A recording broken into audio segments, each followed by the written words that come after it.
Bonjour à tous et bienvenue sur le Morning Call. Je suis Hanan Ferjani en direct de Pointe-Noire au Congo. And I am Robert Kodingo. Welcome to another edition of the Morning Call. As we promised yesterday, Topono broadcast today celebrating Ramadan without restrictions. Nigeria's Borno State, largely affected by Boko Haram insurgency, will mark the end of the Islamic holy month with no curfews. Le projet de nouvelle constitution en Côte d'Ivoire continue de faire des remous. Près d'un mois après la mise sur pied d'un comité d'experts par le président Alassane Ouattara, l'opposition fait bloc pour dénoncer un projet qu'elle juge antidémocratique. Et en visite au Kenya, Netanyahu promet Nairobi capital prompts an agreement to coopération dans la lutte contre le terrorisme et la construction de murs à la frontière avec la Somalie pour mettre fin à l'insurrection Chebab. Et puis la saga judiciaire d'Oscar Pistorius touche à sa fin. La justice sud-africaine prononcera ce matin la sentence du champion paralympique reconnu coupable du meurtre de sa petite amie tuée par balle en 2013. Bienvenue dans ce programme. Nous démarrons avec le Nigeria. L'État de Borno, très affecté par l'insurrection de Boko Haram, va célébrer pour la première fois depuis 6 ans l'Eid el-Fitr sans restriction.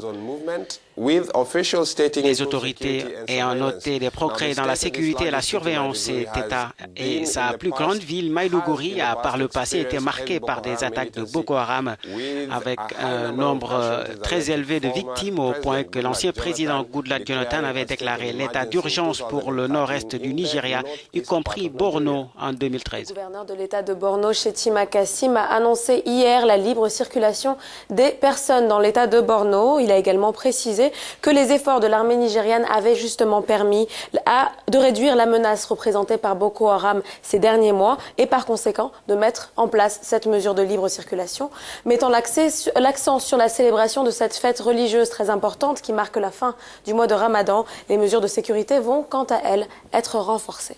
Maintenant, nous parlons avec Issa Gouchoua, porte-parole du gouvernement de l'État de Borno, Kashim Shettima, qui a fait la déclaration et nous lui avons demandé quel genre de mesures de sécurité, comme l'a indiqué le gouverneur dans le communiqué, ont été prises. Ces mesures étaient déjà en place parce que vous savez, il y avait eu des restrictions. Cette fois, il n'y aura pas de restrictions sur les mouvements. Ces décisions ont été prises depuis longtemps. Parce que si vous prenez ce genre de décision, vous n'allez pas dire que vous allez attendre que la fête arrive pour les prendre. C'est une façon de montrer aux gens qui ont envie de commettre ces genres d'actes de se rétracter. Si ces restrictions s'accompagnent de conditions, que constituerait la libre circulation alors? La condition est qu'il va y avoir des mesures de sécurité rigoureuses. Dans le passé, ce n'était pas pareil. Donc, cela veut dire que les citoyens doivent anticiper les contrôles de sécurité approfondis. Parce que cette fois, les véhicules vont pouvoir bouger, mais auparavant, c'était juste pour les personnes qui se déplaçaient à pied. Mais maintenant, il y aura un grand nombre de contrôles de sécurité avec tous ces mouvements autour. Alors, c'est la condition et le gouverneur l'a mis très au clair pour parler de mesures de sécurité rigoureuses. Donc ces restrictions sont arrivées, mais le gouvernement n'a aucune ambition là-dessus. Quelle a été la réaction de la population, spécialement de Maïdougouri, après cette annonce? Les gens ont toujours détesté ce genre de mesures, vous savez. To seek for fun, to visit relations or to entertain friends.